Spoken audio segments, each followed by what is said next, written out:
Space whales and witches and space smurfs, oh my. Yep, after my cameo in episode 5, it's back to business as usual. This is Vader Reviews. We are honored that you would join us for my review of episode 6 of the Ahsoka series, which mainly follows our villains as they've completed their little star trek to another galaxy, finding the original home world of the Night Sisters, a freaky little group of space witches who use magic with a K. Turns out this planet also happens to be where space whales go to die. So yeah, that doesn't really bode well for the whale Ahsoka hitched a ride on in the last episode. But I did think it was pretty wizard that the rings surrounding the planet are made up of whale bones. Kinda like an elephant graveyard sort of thing. But apparently no one ever told them. Those lands lay beyond our borders, and you should never go there. But now that Palpatine's out of the way, there's someone that just can't wait to be king.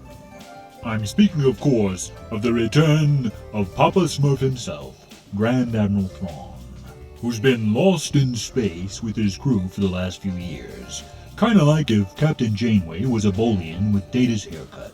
And I'll be honest here, I've never been a huge fan of Thrawn.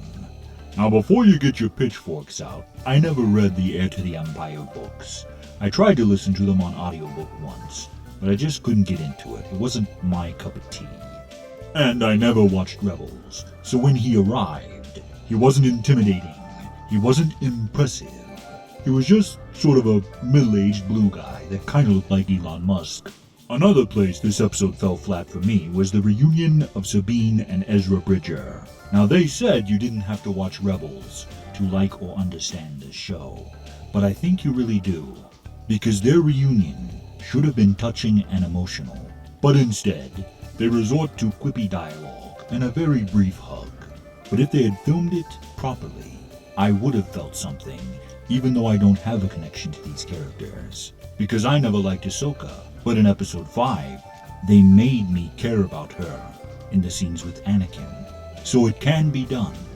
But with Sebine and Ezra, it's clear they were counting on the audience's connection to the characters to carry the scene, rather than displaying genuine, honest emotions that anyone could connect to, whether they have seen these characters before or not. Because you have to think about this. Sebine knowingly handed over a map to the enemy, willingly plunging the galaxy into turmoil and war because she was so obsessed with finding her friend. And when she finally does, she can't even manage to display any true emotion.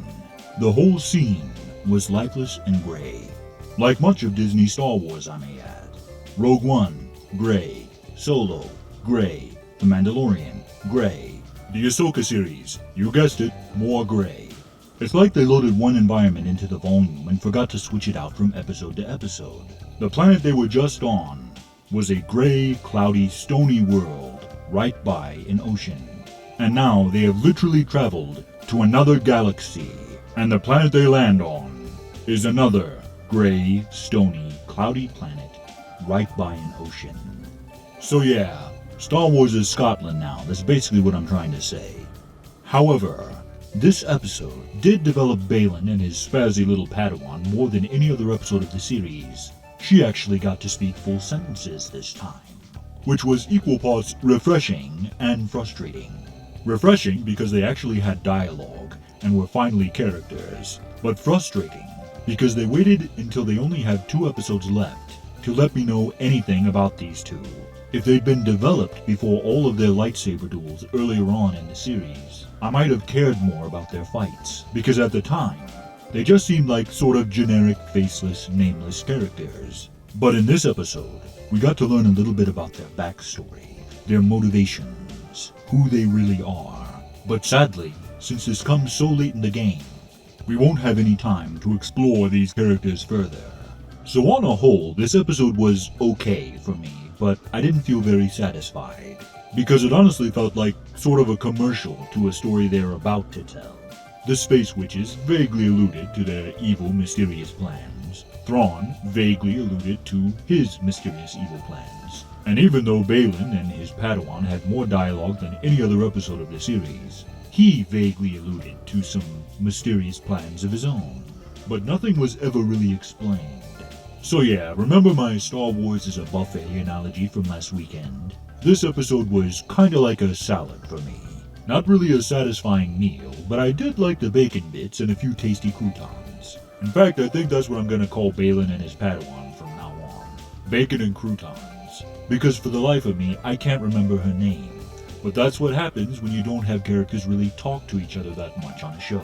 Maybe I'm just a grumpy old cyborg here. But in old TV shows and movies, I knew who everyone was, where they were from, and what they were trying to accomplish. Because all of that information was contained in the show or movie I was watching. And I miss that kind of storytelling. Because I shouldn't have to read 10 books, watch a couple cartoon shows, and play a video game or two just to know what's going on. But those are my thoughts on it.